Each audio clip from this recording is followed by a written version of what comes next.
The storm arrived without warning, lashing at the windows with a fury that felt personal. I sat by the dying embers of the fireplace, cradling a cup of tea gone cold, my thoughts drifting to familiar places I had sworn to forget.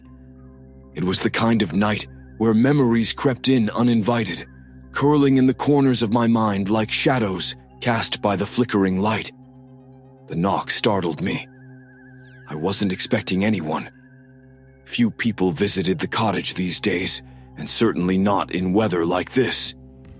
For a moment I hesitated, my heart quickening. Then, with a breath to steady myself, I approached the door and opened it to the biting wind. No one was there. What greeted me instead was a solitary envelope lying on the threshold, its surface damp from the rain. The handwriting stopped my breath.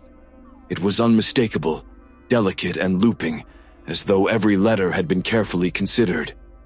A handwriting I had seen 1,000 times before, on love notes slipped into my pocket, on grocery lists left on the fridge. A handwriting I thought I would never see again. The envelope bore no return address, no stamp. Only my name, Eleanor. My hands trembled as I opened it. The paper inside was crisp, untouched by the damp, as though it had been protected by something beyond the elements. "Come to the garden," it read. Midnight, where it began. The words were simple, yet they wrapped around my chest like a vice. The garden. Our garden. The place where I had first kissed Christopher under the blooming wisteria, where we had laughed and planned a life that now felt like someone else's dream. But Christopher was gone. I stared at the letter until the words blurred, then glanced at the clock. 11:17. My pulse quickened as a war erupted within me. Reason against longing, fear against a yearning I couldn't name. The garden was half a mile away, tucked behind the old estate where we had spent our happiest days. Abandoned now, like so much else. The storm was unrelenting, but the letter felt heavier than the rain, pulling me toward a decision I already knew I had made. I wrapped myself in a coat, grabbed a flashlight, and stepped into the night. The path to the garden was treacherous, overgrown, and slick with mud. My flashlight illuminated the gnarled trees that lined the way, their branches reaching out like grasping hands. The wind howled through the underbrush, carrying whispers that seemed almost human. My heart hammered as I neared the rusted gate. Time had not been kind to it. The once proud iron was now bent and corroded, tangled in a web of ivy that threatened to swallow it whole. But it swung open with a groan, almost as if it had been waiting for me. The garden was alive in the way that only forgotten places can be. The wisteria still hung from the trellis, though its blooms had withered into pale ghosts of themselves. The stone bench where we had sat so often was cracked, half buried under a tangle of moss. And in the center of it all, a figure stood in the moonlight. "Eleanor." The voice was a breath, carried on the wind. It was impossible, yet it froze me where I stood. "Christopher," I whispered, barely daring to hope. He stepped forward and my breath caught. It was him. The same sharp jawline, the same tousled hair that always refused to lie flat. Even his smile was the same, soft, shy, like he was sharing a secret just for me. But his eyes, they weren't quite right. In the moonlight, they shimmered faintly, like frost on glass. They seemed to see too much, to look through me and beyond me, into something I couldn't comprehend. "You came," he said, and his voice wrapped around me, warm and familiar. I wanted to rush to him, to throw my arms around him and never let go. But something held me back. The air in the garden was heavy, suffused with an unnatural chill that bit through my coat and settled in my bones. "How?" My voice faltered. "Does it matter?" he asked, taking another step closer. His smile widened, but it didn't reach his eyes. "I'm here, for you." The way he said it sent a shiver through me. There was something off, something just outside the edge of understanding. My mind raced with questions, but none of them felt safe to ask. "Why now?" I managed, my throat dry. He tilted his head, and for a moment, I thought I saw sadness flicker across his face. "Because you never stopped waiting. Neither did I." My heart ached at his words, the truth of them cutting deeper than I wanted to admit. But the unease lingered, clawing at the edges of my mind. "Come," he said, extending a hand. "We can be together again, like before." I stared at his hand, pale and still as marble, and something in me screamed to run. But I couldn't move. His voice was a song I couldn't escape, a melody that pulled me closer despite the warnings echoing in my head.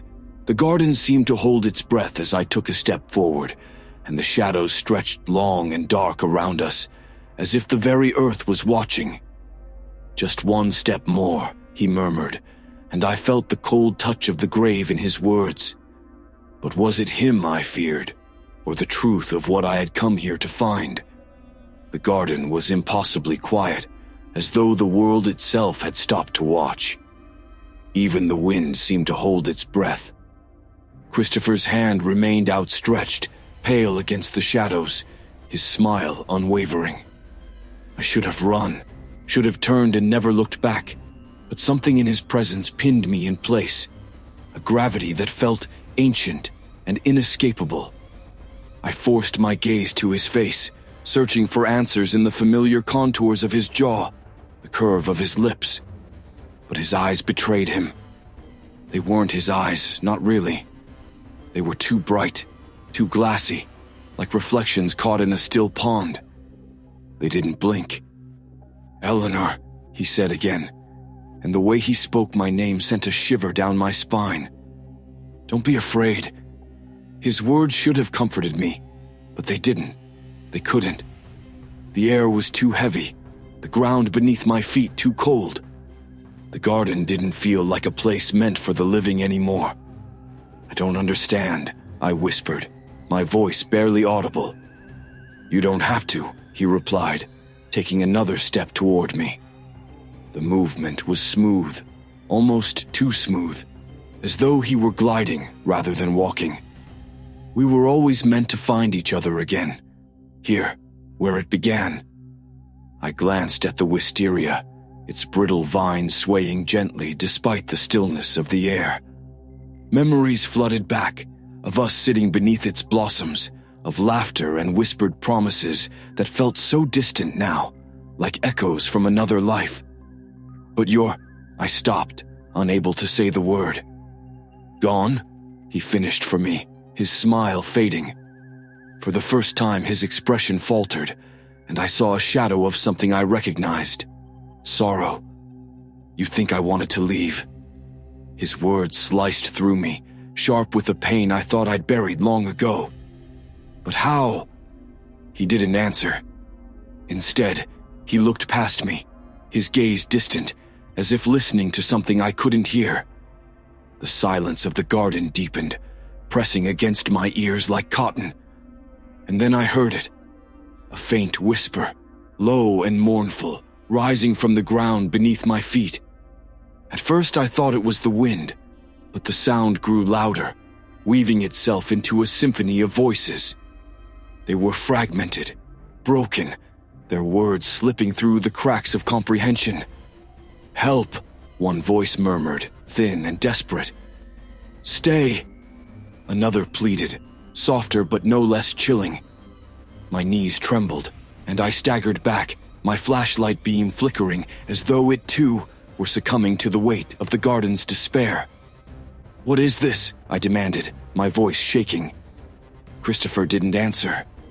His gaze remained fixed on mine, and for a moment, his smile returned, gentle, almost tender. "They're nothing to fear," he said softly. "They're here because of us, because of what we had." The whispers grew louder, wrapping around me like a shroud. My breath came in shallow gasps, and I felt the ground shift beneath me, the soil cold and damp. I thought of the letter, its cryptic promise, and the weight it carried. "Christopher." My voice cracked as I took a step back, clutching the flashlight like a lifeline. "This isn't right. You're not. This can't be real." "It's as real as we are," he said, his smile fading into something more somber.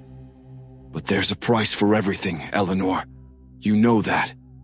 The whispers grew into a cacophony, rising and falling in waves of despair. I felt their pull, their icy tendrils reaching for me through the earth.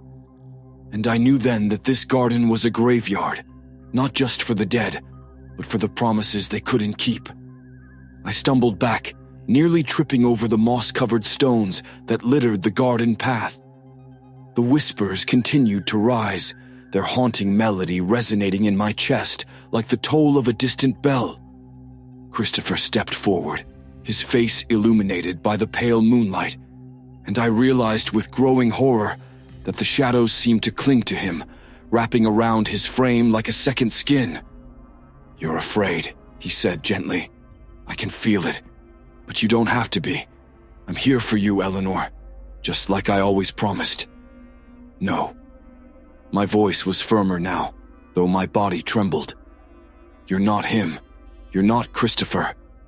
For a moment he didn't respond. His head tilted slightly, the smile on his lips faltering. "Don't you recognize me?" "I do," I said, my voice breaking. "But this isn't you." His expression darkened, and for the first time, I saw something behind his eyes, something vast and empty, like the hollow core of a dying star. The air grew colder, the whispers louder, and I felt the garden close in around me. "Do you remember our vow?" he asked, his voice softer now, almost pleading. "To always find each other, no matter what." The memory hit me like a tidal wave. I had said those words once, under the wisteria, with his hand in mine. We had sworn to defy even death if it meant we could stay together, but I hadn't meant it. Not really. "That wasn't a promise to break the laws of the universe," I said, my voice trembling. "And yet, here I am," he replied, his smile returning. "Because I couldn't let go. Because I loved you too much to let go." The earth trembled beneath us, the whispers rising to a deafening crescendo. The garden seemed alive now, the vines twisting and writhing, the air thick with the scent of damp soil and decay. I felt the weight of his words, the truth of what he had done pressing against my chest. "You've brought something back with you," I said, my voice barely audible. "Something wrong." Christopher's gaze softened, and for a moment he looked almost like himself again. "I brought us back, Eleanor," he said. "This is our chance, but it's your choice." The whispers grew silent and the garden held its breath. He extended his hand once more, the shadows curling around his fingers like smoke. "Stay with me," he said. "All you have to do is take my hand." The stillness was suffocating. My heart raced as I stared at his outstretched hand, the weight of the garden's secrets pressing down on me. And somewhere deep in the earth, I felt the cold echo of his promise waiting for me to decide. The garden stood still, a tableau of shadows and secrets. Christopher's hand remained outstretched, his expression caught between hope and something darker, something I didn't want to name. The whispers had quieted, replaced by an even deeper silence, one that seemed to seep into my bones. "Eleanor," he murmured, his voice low, almost hypnotic. "This is what we wanted, what I've done. It's for us." The weight of his words pressed down on me, but I couldn't ignore the feeling in my chest, the gnawing certainty that this was not the Christopher I had loved. He was the shape of him, the voice of him, the memory of him. And yet he wasn't him. The air around us thickened, the garden pulling me closer to its secrets. The wisteria vines swayed, not with the wind, but as if stirred by some unseen hand. Their shadows danced across the cracked stone path, weaving shapes that felt alive, purposeful. "I don't understand," I whispered, my voice shaking. "What happens if I take your hand?" His smile widened, but it didn't reach his eyes. "We'll be together," he said simply. "Isn't that what you want?" The question hit me like a blow, the weight of my longing threatening to crush me. I had wanted this, had prayed for it on sleepless nights when grief felt unbearable. But standing here, I felt the wrongness of it all. The garden was alive in ways it shouldn't be, and its stillness carried the hum of something waiting. "What about them?" I asked, gesturing to the shadows that clung to the earth like mist. "They are nothing," he said, his tone dismissive. "They were never meant to find peace, not like us." His words chilled me. The shadows whispered again, faint and mournful, their voices weaving into a soft dirge. I couldn't make out the words, but I felt their despair, their longing. "Who are they?" I asked, my heart racing. He hesitated, his gaze flickering. "They don't matter. What matters is us. Take my hand, Eleanor. You'll see." The ground beneath me seemed to shift, the soil cold and damp against the soles of my shoes. I glanced at his hand again, pale and steady, the shadows curling around it like smoke. A memory surged unbidden, a summer day in this very garden, his hand warm in mine, his laugh rich and full of life. But this was not that. "I can't," I said, stepping back. Christopher's smile faltered, and the garden seemed to exhale, a low sigh that rustled the vines. "Why not?" he asked, his voice sharp with something close to desperation. "Because this isn't right," I said, the words tumbling out of me. "You're not the man I loved. You're something else." His expression darkened, the shadows around him deepening. "I came back for you," he said, his voice trembling. "I defied everything. Death, time, the grave itself, for you. And now you're leaving me." Tears burned in my eyes, but I held my ground. "I loved you," I said, my voice breaking. "But this, whatever this is, it isn't love. Love doesn't come from shadows and whispers. It doesn't ask for this price." The silence that followed was deafening. The garden seemed to shudder, the earth beneath me trembling as though in protest. Christopher's face twisted, sorrow and anger warring in his expression. "I see," he said finally, his voice hollow. "You won't choose me." "I can't," I whispered. For a moment he simply stared at me, his hand still outstretched. Then slowly he lowered it. The shadows around him pulsed, and the whispers swelled, louder and more frantic. "Goodbye, Eleanor," he said softly. His figure began to fade, the darkness swallowing him bit by bit. "Wait," I cried, but it was too late. The garden fell silent. The shadows receded, the vines stilled, and the air grew lighter. I was alone. For a long moment I stood there, the weight of what had just happened settling over me like a shroud. Then, with trembling hands, I turned and walked back toward the gate. As I left the garden behind, I felt a strange mix of grief and relief, as though I had passed some invisible test. The whispers had ceased, but the memory of their haunting melody lingered. When I reached the cottage, the first rays of dawn were breaking over the horizon, casting the world in pale light. The storm had passed, and the air was still, carrying the scent of rain-soaked earth.